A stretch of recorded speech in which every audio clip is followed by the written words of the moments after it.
You know that feeling when you get a raise at work and somehow, a few months later, you're still living paycheck to paycheck? Like the extra money just evaporated. You're making more than your parents ever did. You're doing everything right, working hard, paying your bills, maybe even putting a little away in your 401k, and yet, actual wealth? Real financial freedom. It feels just as far away as it always did. Here's the uncomfortable truth. Nobody in your family, school, or workplace ever told you the middle class isn't just an income level. It's a trap, and it's specifically designed to keep you exactly where you are. My name is Gaga, and I spend way too much time thinking about why some families build generational wealth, while others, despite doing everything society tells them to do, stay stuck in the same financial lane for decades.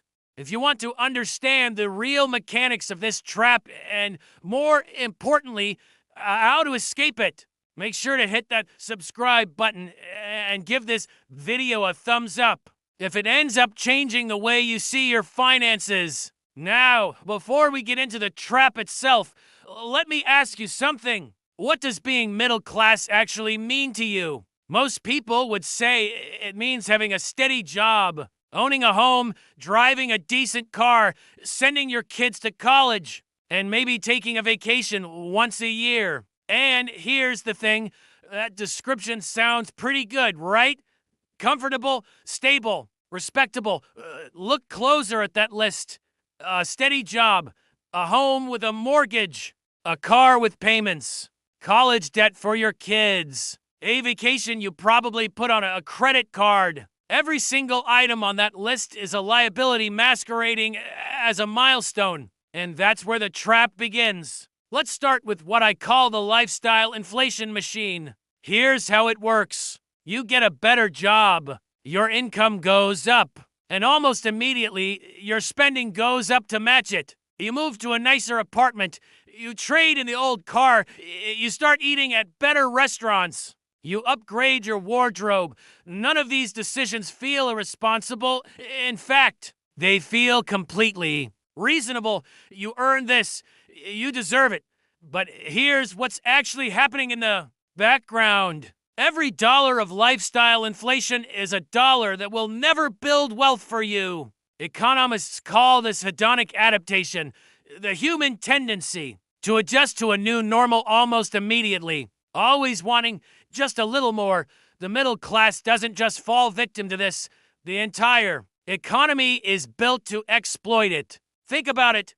The moment you get a raise, your bank offers you a bigger credit limit. The dealership calls about a better lease. Your neighborhood gets a new restaurant you have to try. The system is incredibly good at making sure your money keeps moving away from you.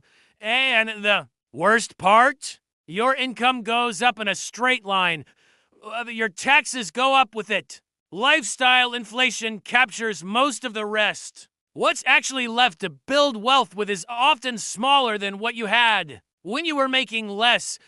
This is why studies consistently show that people earning $100,000 a year are often no closer to financial independence than people earning $60,000. The number on your paycheck is almost irrelevant. What matters is the gap between what you earn and what you spend. And for most middle-class families, that gap is dangerously small. Now let's talk about the second part of the trap. And this one is more insidious because it's disguised as wisdom. I'm talking about what I call the debt as normal mindset.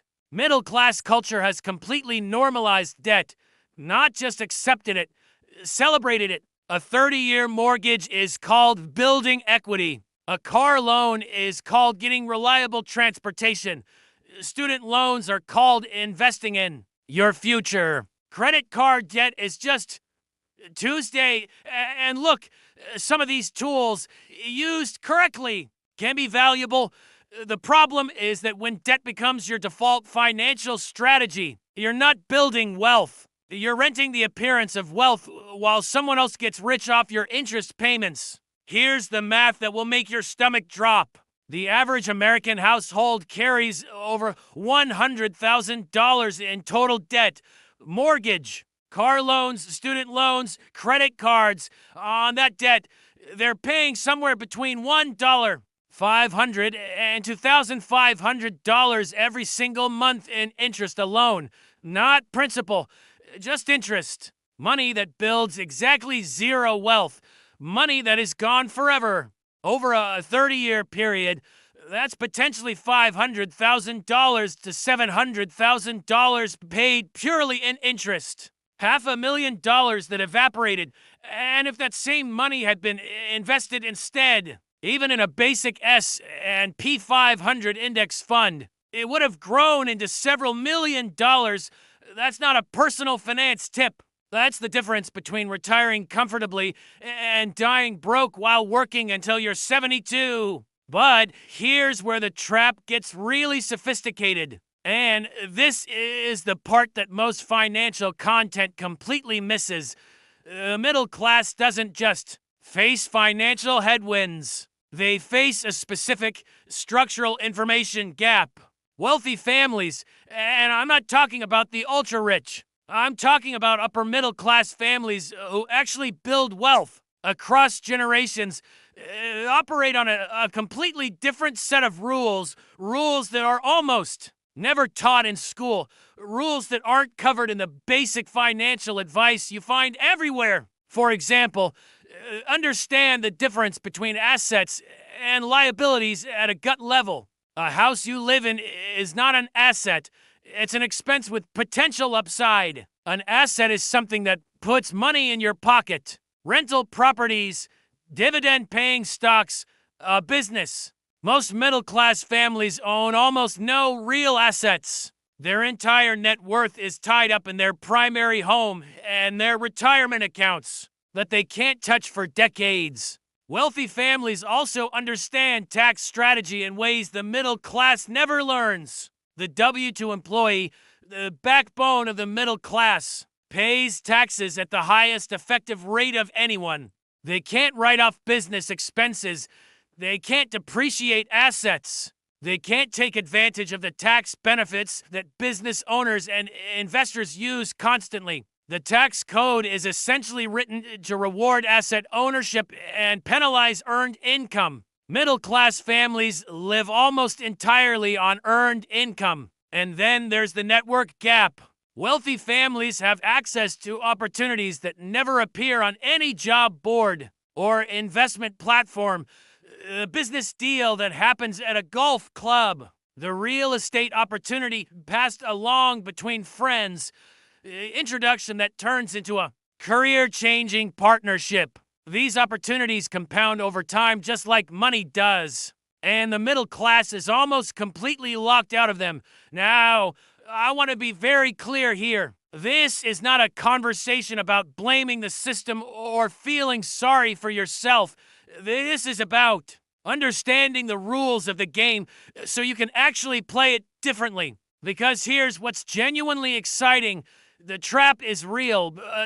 It's not inescapable. And the escape route is simpler than you think. It just requires you to start making fundamentally different decisions than the ones you've been conditioned to make. The first shift is the most important. You have to stop measuring your financial progress by your income and start measuring it by your net worth. Your income is what you earn. Your net worth is what you keep. Most middle-class families optimize obsessively for income, chasing promotions, overtime, side hustles. But they never plug the leak. Every dollar they earn flows right back out through lifestyle inflation, debt payments, and taxes. Start asking a different question. Not how can I earn more, but how can I keep more of what I earn? The second shift is to start buying assets before you upgrade your lifestyle. Every time your income increases, your first move should be to redirect that increase toward an asset, an index fund, a rental property, a business investment, before your lifestyle has a chance to absorb it.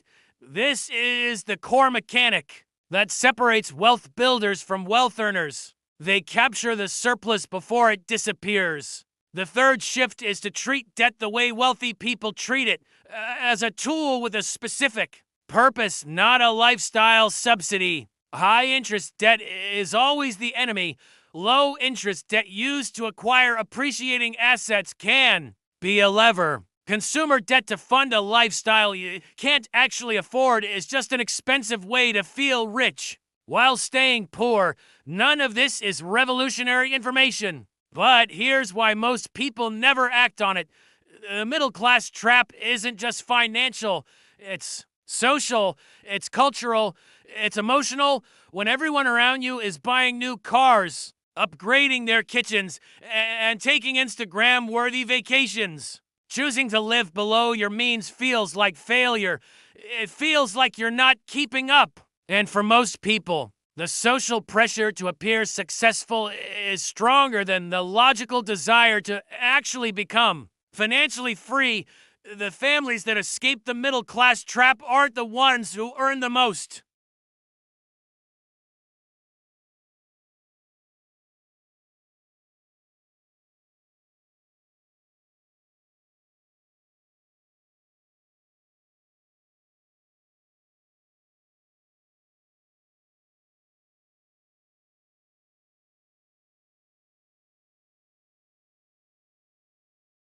The only question is whether you're willing to use it. Start today, not when you earn more, not when the conditions are perfect. Today, because every month you spend inside the trap is a month that's very hard to get back.